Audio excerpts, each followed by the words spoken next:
What's up, everybody? Welcome back to the channel. So today I'm back on the GoPro. I'm using my Sony for a project today, so I don't want to unhook it and change all the settings just for vlogging, so you get the shitty GoPro today. So first start off, car is running really good, shifting good.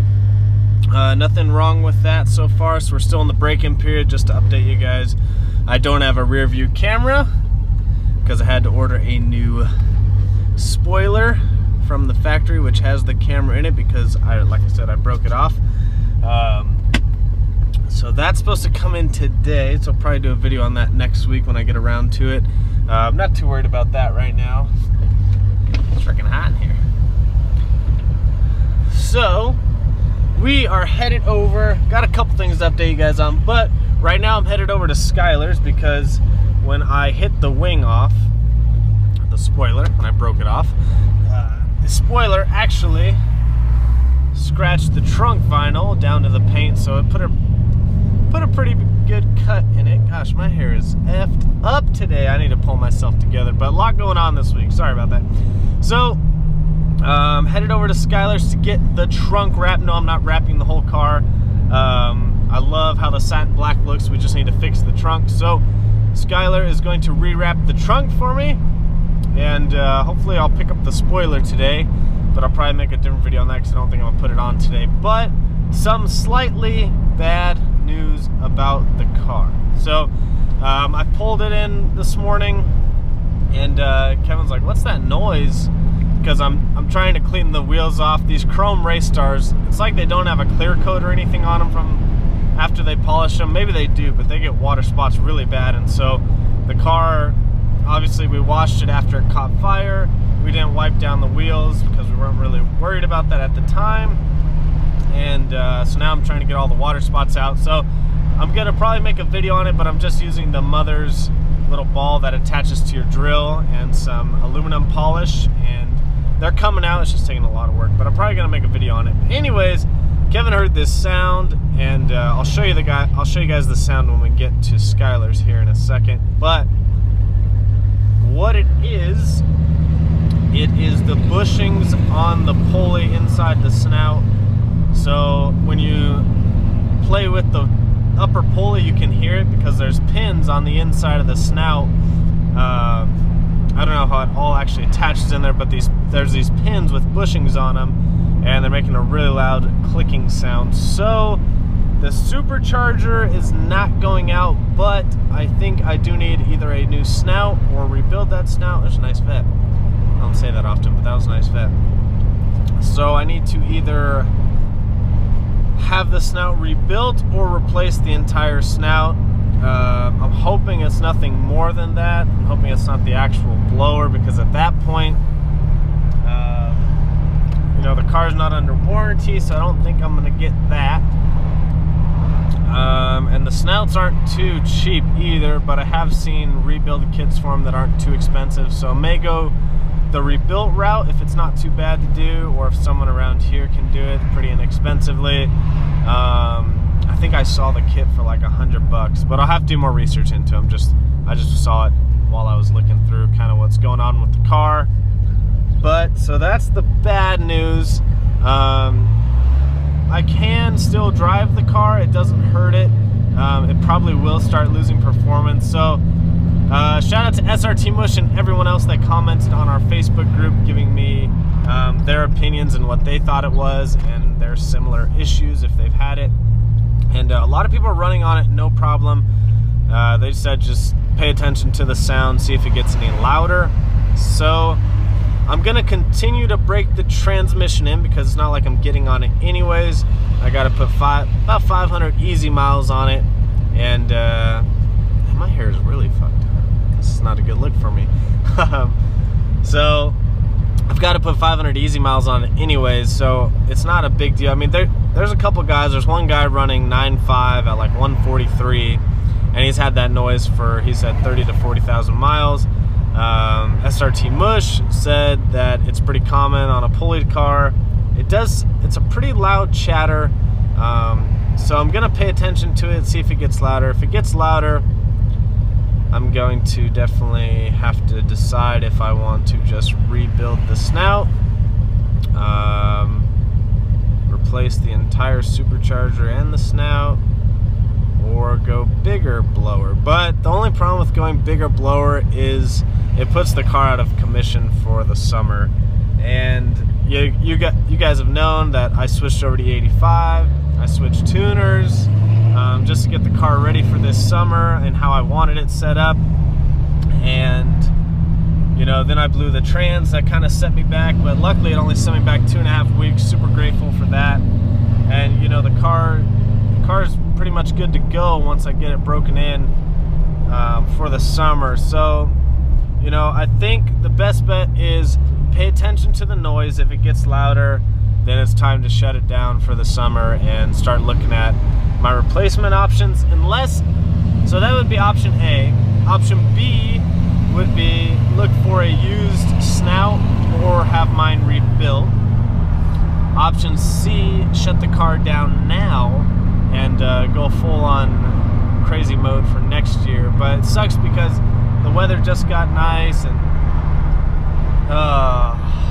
if it's not one thing, it's another. You gotta love fixing up cars performance-wise. When you do exterior shit, you can still drive the damn car, but when you do performance mods, that's what you get. So, also, I've been running the B Woody anti-slip idler. Is that Corey? What's up, Corey?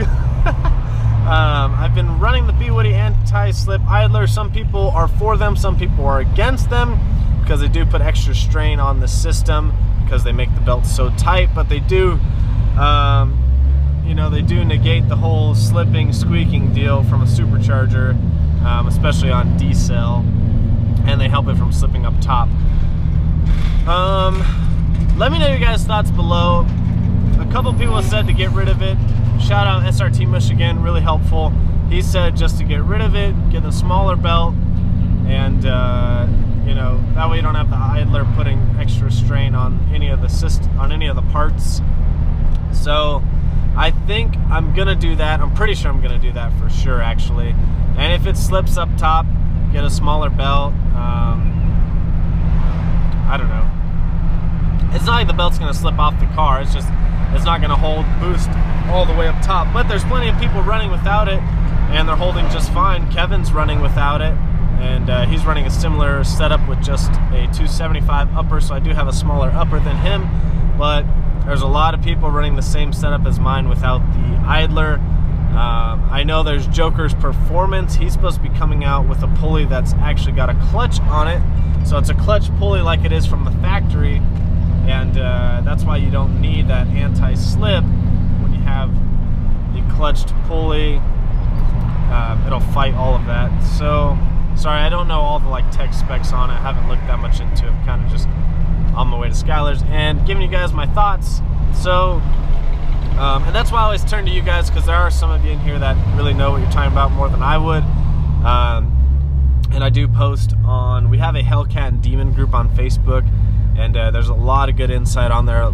All the, you know, the fastest Hellcats in the world, they're all on there. So, I think I'm gonna get rid of the idler, or I mean the anti-slip with the idler pulley, obviously. I think I'm gonna get rid of that, switch to a smaller belt, continue to break in the trans, and you know, start running the car at the track. And if the noise gets louder, in the meantime, I'll look for a used one or a rebuilt one. I don't really know if I want to go used, because I could start running into the same issues.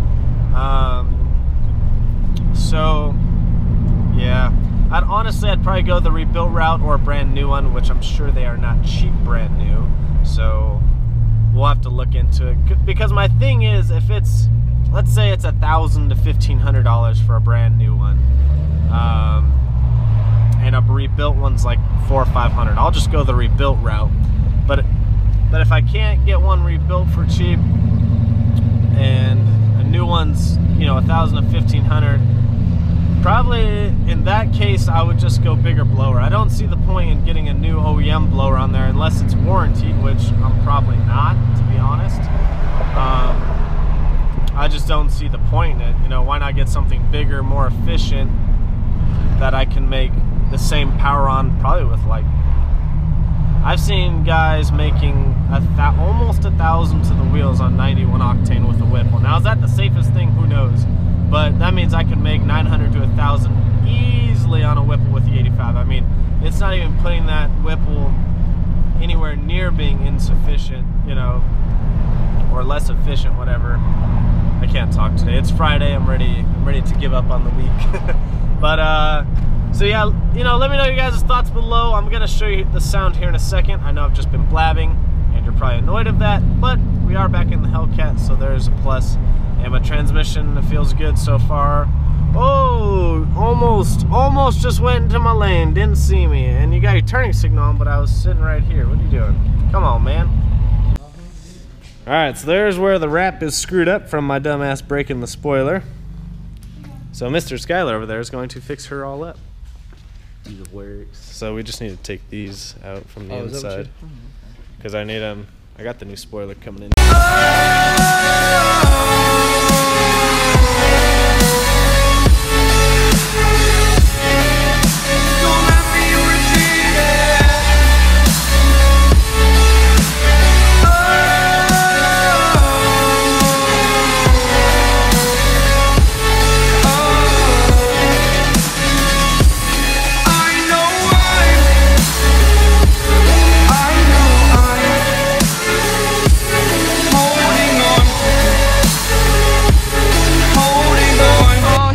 Muchas gracias. Yes. Fuck you, Branson.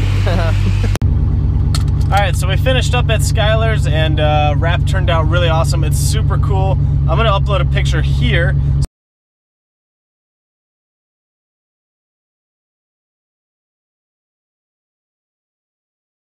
So you guys can see the coated versus non-coated. The wrap looks completely different. Almost looks like gray versus a deep black. So that's gonna do it for today's video. Hopefully you guys enjoyed that.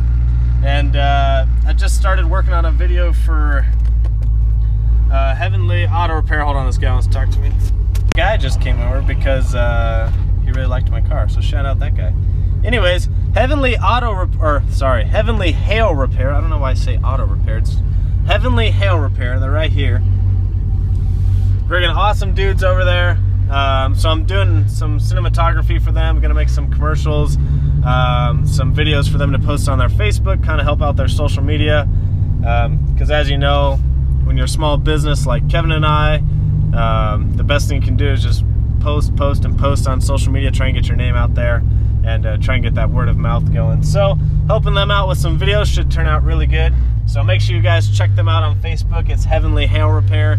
And if you need any PDR, paintless dent repair work, make sure you hit them up. They are your guys to go to. So I've got to go back to work and train some people. And I was just working over there. Now I got to go back to the gym, train some people. That's going to do it for today's video.